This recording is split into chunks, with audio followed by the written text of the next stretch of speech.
stewards of this land. They built nations, trading networks, and systems of governance that spanned the entire continent. The Haudenosaunee, the Anishinaabe, the Wendat, and the Innu shaped this land and were shaped by it. Then the French came. They built a new society adapted to the realities of North America, shaped by the river and forest, by trade with indigenous nations, and by the determination to survive and flourish in this land. When the British came, that civilization did not disappear. It endured, and now it thrives. La Confédération est née de cette histoire.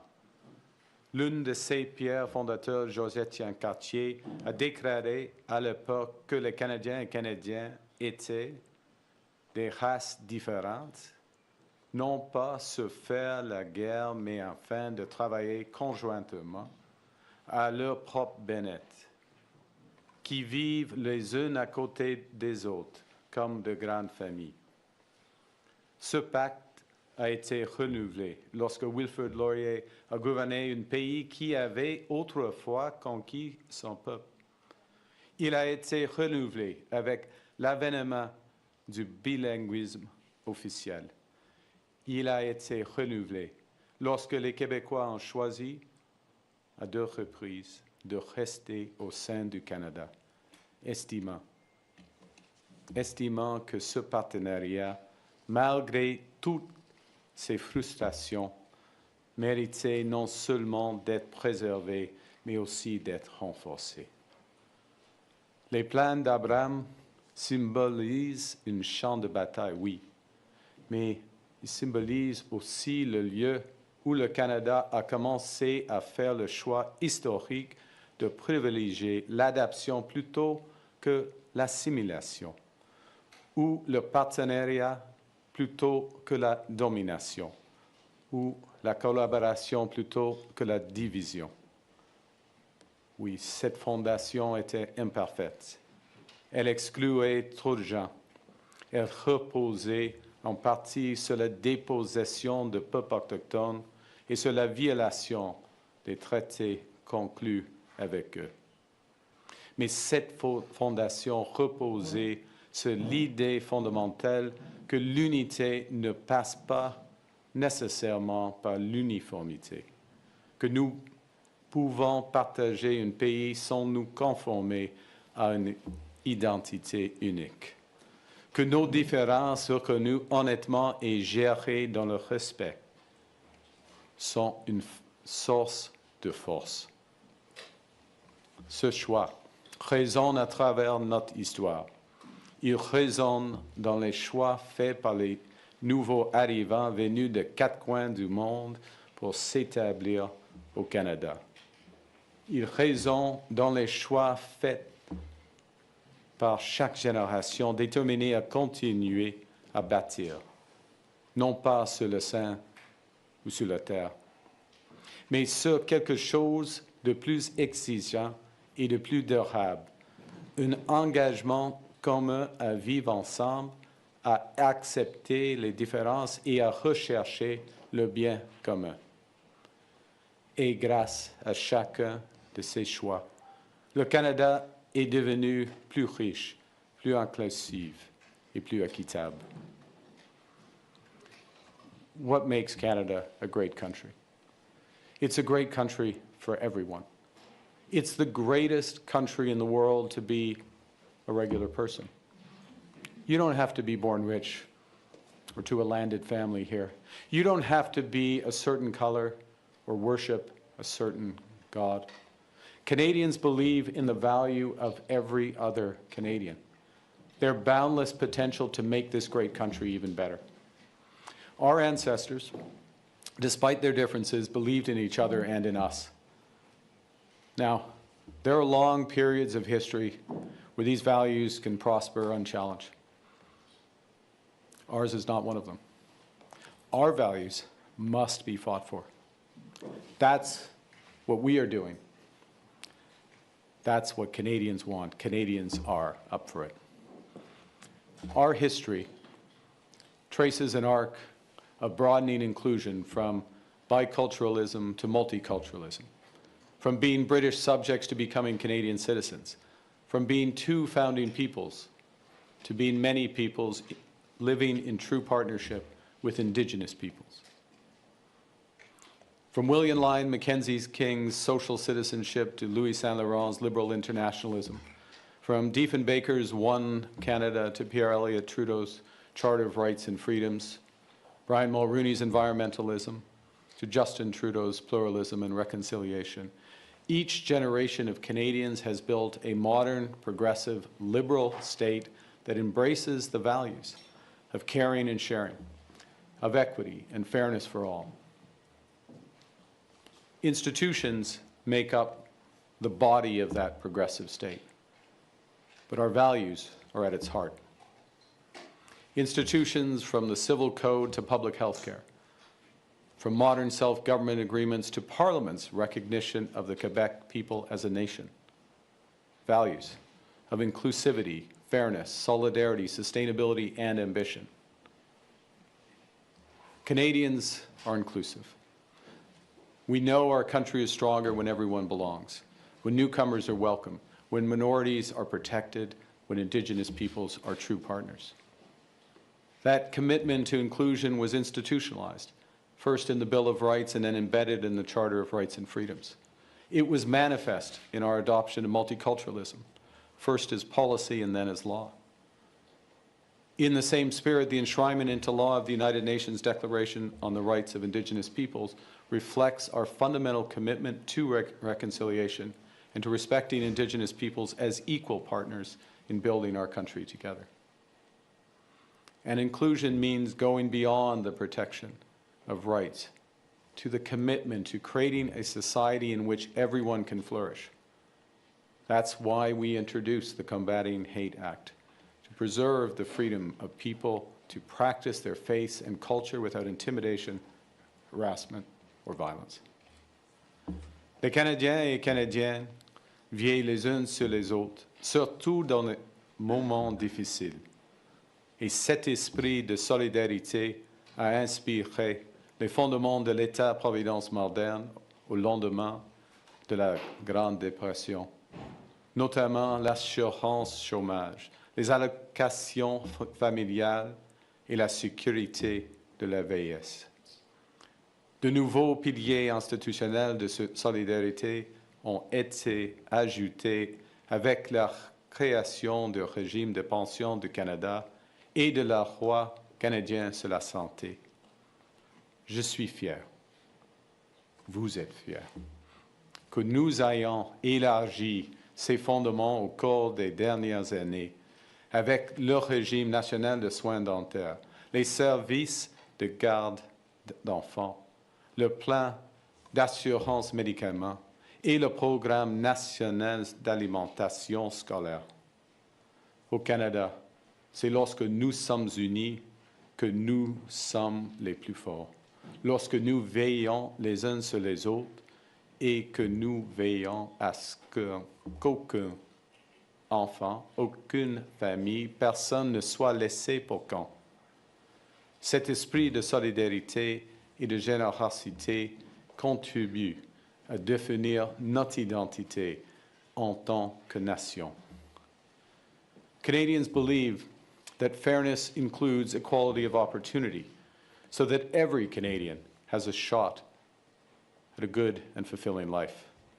And the foundation of this commitment is access of every Canadian to comparable public services, particularly education and healthcare.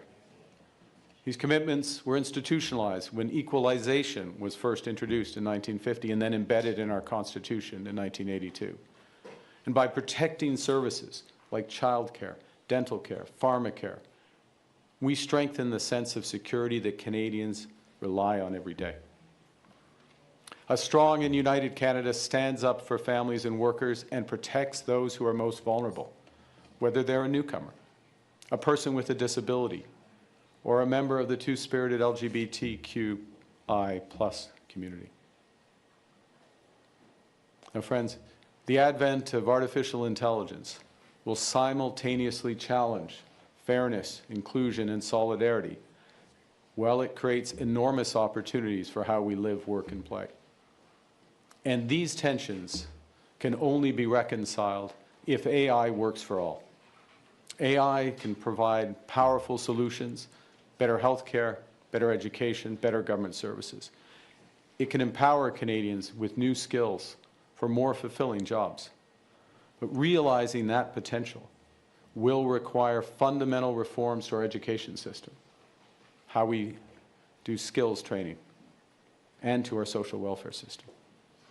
Our upcoming AI for All strategy will begin to tackle these challenges to maximize the potential of AI for all Canadians. Le développement durable assure l'équité entre les générations. Les Canadiens et Canadiennes sont les gardiens d'un territoire vaste et précieux.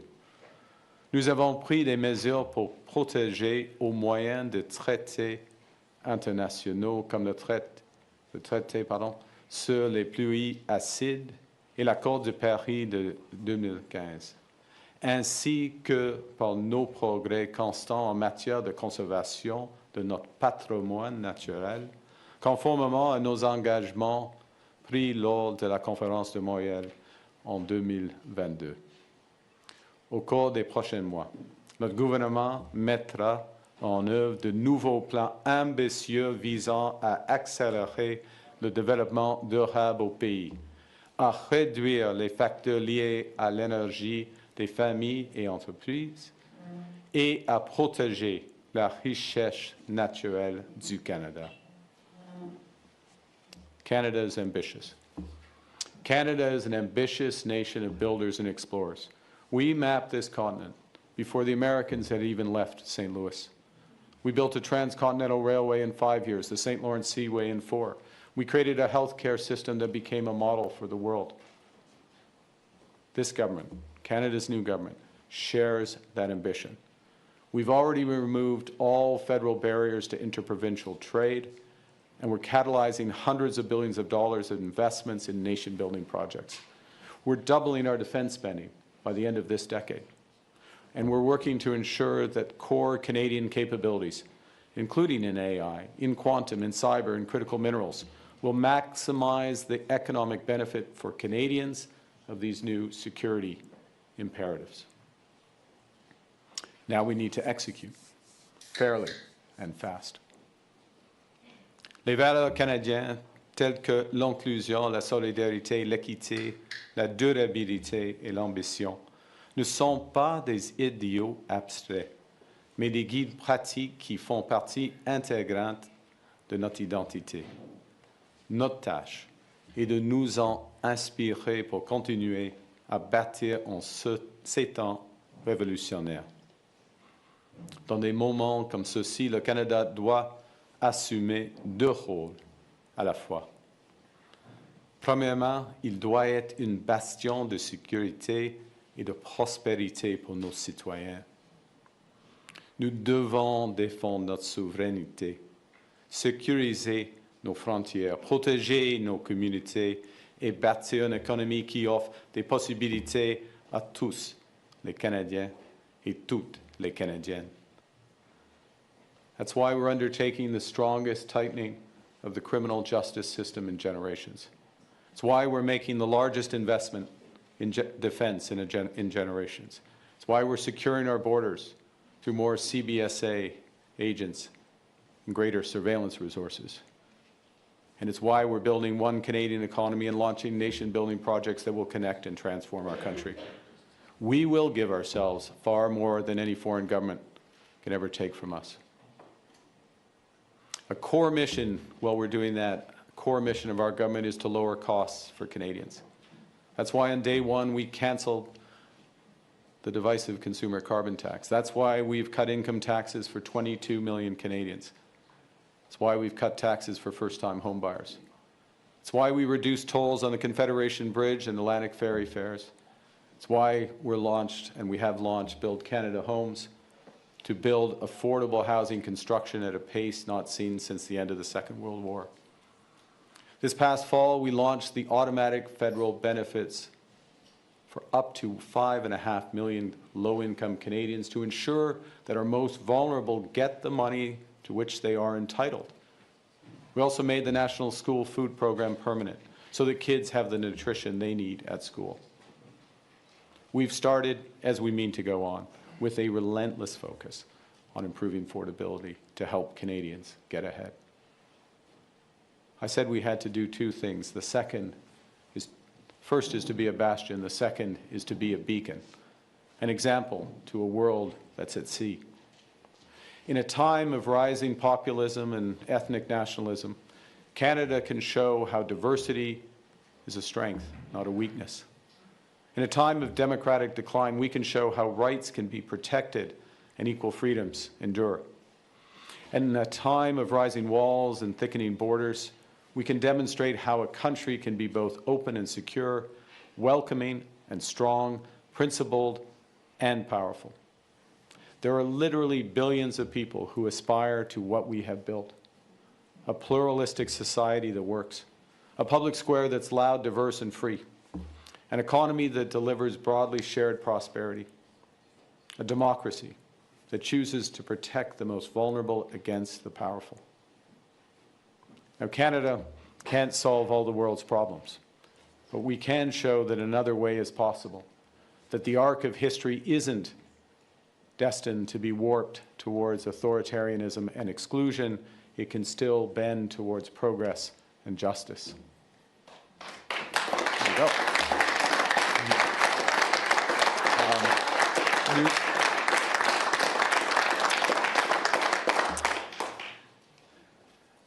Nous ne faisons aucune illusion.